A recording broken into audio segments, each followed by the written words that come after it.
Another example of Newton's second law for grade 11 physics. It's question 16 from worksheet given in class. 65 kilogram diver jumps off a 10-meter high platform. A, calculate the velocity the instant he reaches the water. B, if the swimmer comes to a stop 2 meters below the surface of the water, calculate the net stopping force exerted by the water. So the goal for this question would be to do part B without being told to do part A. So you need the answer for part A to do part B. And so think about that as you're working through it. You should be able to answer the question in B without me telling you to do part A. And just a quick little note, there's a little bit of a typo for the answer for part A. The unit isn't meters, the unit is meters per second. Okay, so 65 kilogram diver. So we have the mass, we have how high it is, and we want to find the velocity. The mass doesn't matter for finding the velocity. All objects accelerate the same. So for part A, I know my initial displacement is positive 10 meters. My final displacement, which would be the surface of the water, is going to be 0 meters. My initial velocity, if you're not told this in a problem, you can just assume that it's 0. If you're unsure, please double check with me. The final velocity is what we're trying to figure out. And it's not written there, but this is happening on Earth. And our acceleration due to gravity for this person is our 9.81 meters per second squared. Okay. So these are just magnitudes. So let's take a look through and think about our directions. So up is our positive, down is our negative, gravity is acting downward, negative 9.81. My final displacement is 0, my initial displacement is up above the water, so it's positive 10. So everything makes sense so far.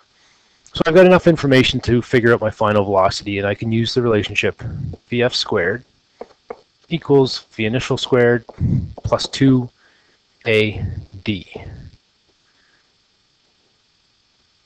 Okay, stop putting my values in. Actually, before I put my values in, I'm going to rewrite this right-hand side a little bit differently. It's how we've written it in class. My displacement is my final position. My final displacement subtract my initial. That's going to be very important because our change in position is negative. We're going from a high height, or height above the water, to the water level. So our change is downward, so it should be negative. This will take that into account. So initial velocity is 0. 2 times the acceleration, and that's multiplied by our final position, 0, minus our initial position, 10. That will make our final velocity squared a positive value, which is good because you can't do a square root of a negative number. So our final velocity squared equals 2 times 9.81 times 10. 196.2. 196.2. So square root both sides. Now remember, when you square root in physics, both positive and negative answers could be valid.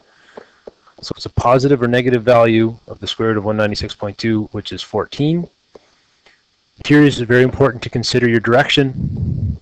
This person is going down, so it has to be the negative 14 meters per second answer, not the positive one.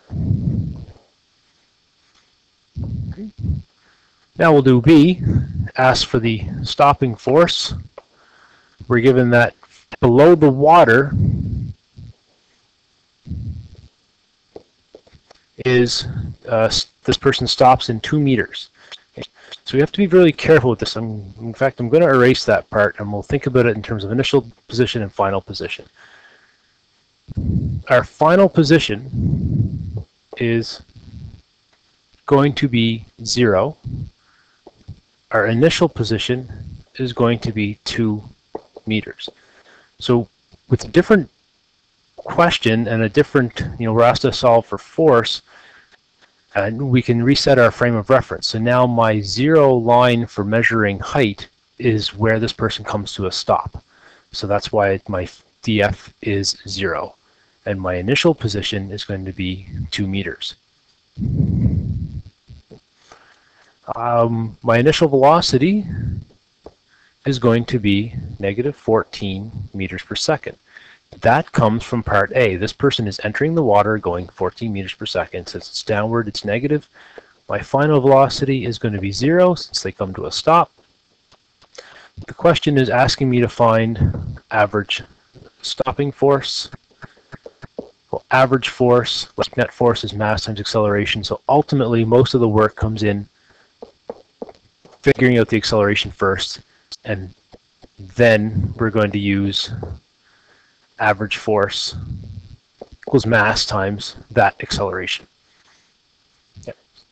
So we use the same equation as we did before in part A. Vf squared equals V initial squared plus 2a times your displacement. Like before, I'm going to break up that displacement as your final position, subtract your initial position. Now we'll put our numbers in. So our final speed is 0, initial negative 14 squared, it's going to be a positive anyway, 2a, I'm trying to solve for a, and my final position is 0, my initial position is 2. That change in position, because it's downward, has to be a negative 2 when it works out. And that's why it's very important to break up displacement as final minus initial. Be very careful with that frame of reference, and that's probably the trickiest part of the entire question. So 0 equals 196 minus 4a.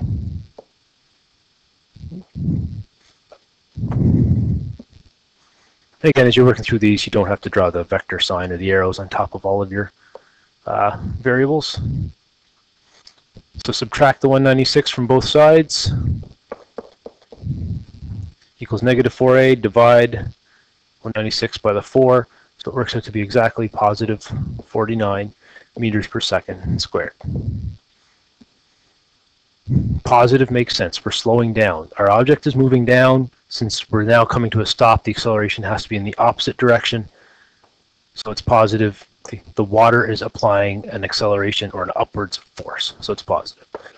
Finish this question off. Average velocity equals mass times acceleration.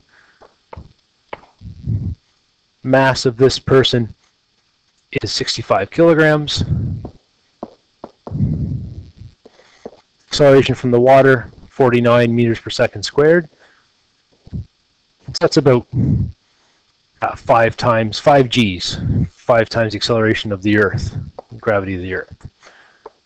And then 65 times 49 gives you roughly, if you round it off to two significant digits, 3185 newtons, or again, like I said, rounded, 3200 newtons.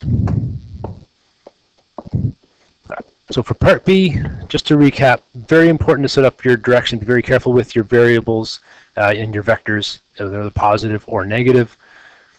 You can shift where you're measuring your displacements from.